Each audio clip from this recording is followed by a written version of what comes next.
यदा यदा हि धर्मस्य ग्लानिर्भवति भारत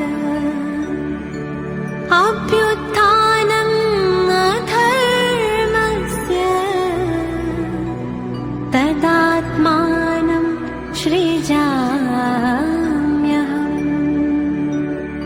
परित्राणाय साधूनां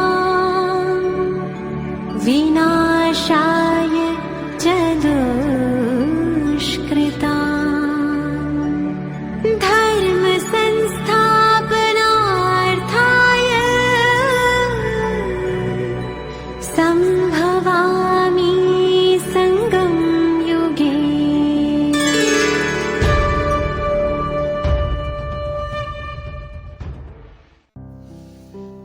ஓம் சாந்தி. 22 जनवरी 1969। बाप दादा के हाथों में बुद्धि रूपी हाथ हो तो परीक्षाओं रूपी सागर में हिलेंगे नहीं। பாப் தாதாவின் கரங்களில் புத்தி என்ற கரம் இருந்ததென்றால் பரீட்சைகள் என்ற கடலில் ஆடமாட்டீர்கள்। दोपहर भोग के समय वदन का समाचार। நண்பகல் போக் வைக்கக்கூடிய நேரத்தில் வதனத்திலிருந்து கிடைத்த சமாச்சாரம்। आज वदन में गई तो ब्रह्मा बाबा जैसा यहाँ मुलाकात करते थे वैसे वहाँ ब्रह्मा बाबा ने मुलाकात की। இன்று நான் வதனம் சென்ற பொழுது பிரம்மா பாபா இங்கு எவ்வாறு குழந்தைகளை சந்திப்பாரோ அவ்வாறே அங்கும் வதனத்திலும் சந்தித்தார்। बाबा ने कहा बच्चों के भोजन के समय के अनुसार लेट आई हो। குழந்தைகளுடைய உணவு நேரத்தை விடவும் தாமதமாக வந்திருக்கிறீர்கள் என்று பாபா கூறினார்। मैंने कहा बाबा आपका तो 1-1:30 बजे भोजन पान करने का समय था। பாபா உங்களுடைய உணவு நேரமோ 1 to 1:30 மணி அளவாக இருந்ததல்லவா என்று நான் பாபாவிடம் கூறினேன்। बाबा ने कहा बाबा जब बच्चों के साथ भोजन करता था तो बच्चों के टाइम भोजन करता था, उस टाइम से लेट आई हो। பாபா எப்பொழுது குழந்தைகளுடன் உணவு உண்டாரோ அப்பொழுது குழந்தைகளுக்கான உணவு நேரத்தில் உணவு உண்டார், அந்த நேரத்தை விடவும் தாமதமாக வந்திருக்கிறீர்கள் என்று பாபா கூறினார்। फिर बाबा ने ब्रह्मा बाबा को कहा कि ले जाओ। பிறகு சிவ பாபா பிரம்மா பாபாவிடம் அழைத்து செல்லுங்கள் என்று கூறினார்। क्या जाकर देखा कि जैसे यहाँ ऑफिस में वो कुर्सी पर बाबा आकर बैठता था, पत्र लिखता था, तो वही कुर्सी, वही पैड, वही पेंसिल रखी थी। அங்கு சென்று என்ன பார்த்தேன் என்றால், இங்கு எவ்வாறு பிரம்மா பாபா ஆஃபீஸில் சேரில் அமர்ந்து கடிதம் எழுதுவார், அதே சேர், அதே எழுதும் பேடு, அதே பென்சில் வைக்கப்பட்டிருந்தது। मैं तो हैरान हुई कि सभी चीजें वदन में कैसे आ गई। இந்த அனைத்து பொருட்களும் வதனத்தில் எவ்வாறு வந்தது என்று நான் வியந்தே போய்விட்டேன்।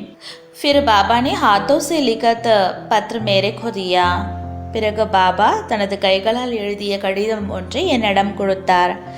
मैंने पढ़ा, उसमें लिखा हुआ था स्वदर्शन चक्रधारी नूरे रत्नों, याद प्यार के बाद आज अव्यक्त रूप से आप अव्यक्त स्थिति में स्थित हुए बच्चों से मिल रहे हैं। நான் கடிதத்தை படித்தேன்। அந்த கடிதத்தில் எழுதப்பட்டிருந்தவை சுயதர்சன சக்கரதாரி கண்ணின் மணியான குழந்தைகளுக்கு அன்பு நினைவுகள்। அன்பு நினைவுகளுக்கு பிறகு இன்று அவ்யக்த ரூபத்தில் அவ்யக்த ஸ்திதியில் இருக்கக்கூடிய குழந்தைகளோடு சந்தித்து கொண்டிருக்கிறேன் என்று எழுதப்பட்டிருந்தது। दूसरे पेज में लिखा था बच्चे जो बाप दादा के साकार रूप से शिक्षाएं मिली है उसका विस्तार करते रहना। இரண்டாம் பக்கத்தில் குழந்தைகளுக்கு பாப்தாதாவிடமிருந்து சாக்கார ரூபத்தில் என்ன கல்வி கிடைக்கிறதோ அதை விஸ்தாரம் செய்து கொண்டே இருக்க வேண்டும் என்று எழுதப்பட்டிருந்தது। அப் நா பிஸ்ரோ நா யாத் ரஹோ, இப்பொழுது மறக்காதீர்கள், மறந்து நினைக்காதீர்கள்।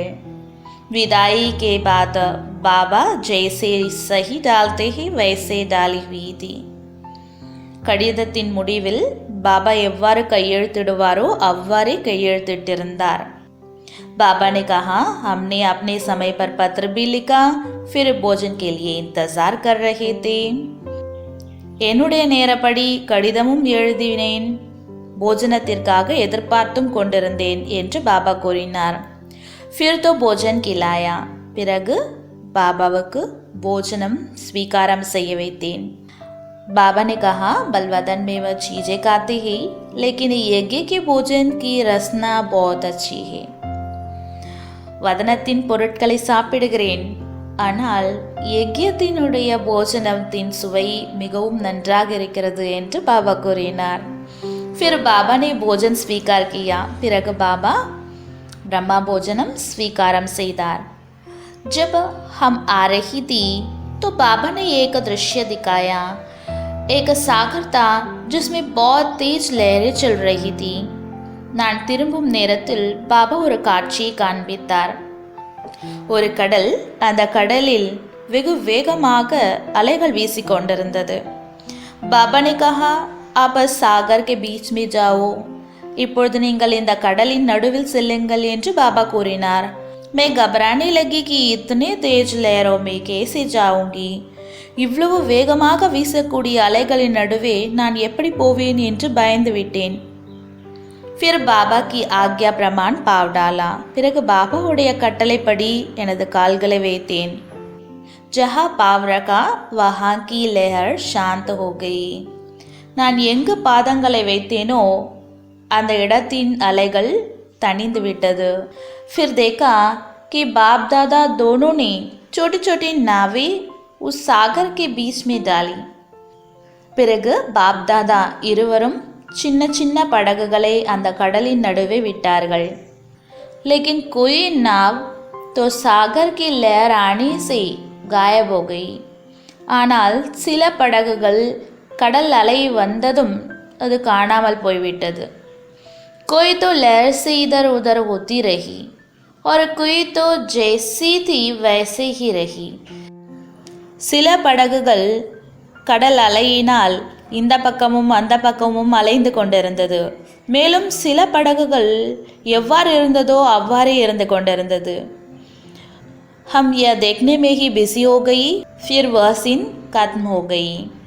நான் இதை பார்ப்பதிலேயே பிஸியாக இருந்து விட்டேன், பிறகு அந்த காட்சி முடிந்து விட்டது.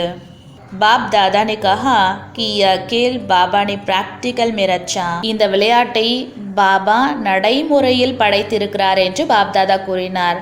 जिन बच्चों की जीवन रूपी नैया बाप के हाथ में होगी वह हिलेगी नहीं. எந்த குழந்தையின் வாழ்க்கை என்னும் படகு பாபாவின் கைகளில் உள்ளதோ அவர்கள் ஆடமாட்டார்கள். अभी तुम परीक्षा रूपी सागर के बीच में चल रही हो. இப்பொழுது நீங்கள் பரீட்சை என்ற கடலுக்கு நடுவில் சென்று கொண்டிருக்கிறீர்கள். तो जिनका कनेक्शन अर्थात जिनका हाथ बाप दादा के हाथ में होगा उनकी यह जीवन रूपी नैया ना हिलेगी ना डूबेगी. ஆக யாருடைய தொடர்பு, அதாவது யாருடைய கை பாப்தாதாவின் கையில் இருக்குமோ அவர்களது வாழ்க்கை என்ற படகு ஆடாது மூழ்காது. तुम बच्चे इसको ड्रामा का खेल समझकर चलेंगे तो डगमग नहीं होंगे. இந்த விளையாட்டை நாடகத்தின் விளையாட்டு என்று புரிந்து கொண்டு குழந்தைகள் இருந்தீர்கள் என்றால் உங்களுடைய நிலை மேலும் கீழும் ஆகாது. और जिनका बुद्धि रूपी हाथ साथ ढीला होगा वह डोलते रहेंगे. மேலும் யாருடைய புத்தி என்ற கைகளும் துணையும் தளர்வாக இருக்குமோ அவர்கள் ஆடிக்கொண்டே இருப்பார்கள். इसलिए बच्चों को बुद्धि रूपी हाथ मजबूत रखने का खास ध्यान रखना है. குழந்தைகளுடைய புத்தி என்ற கை உறுதியாக வைத்திருப்பதற்கான கவனம் கொடுக்க வேண்டும். ஓம் சாந்தி.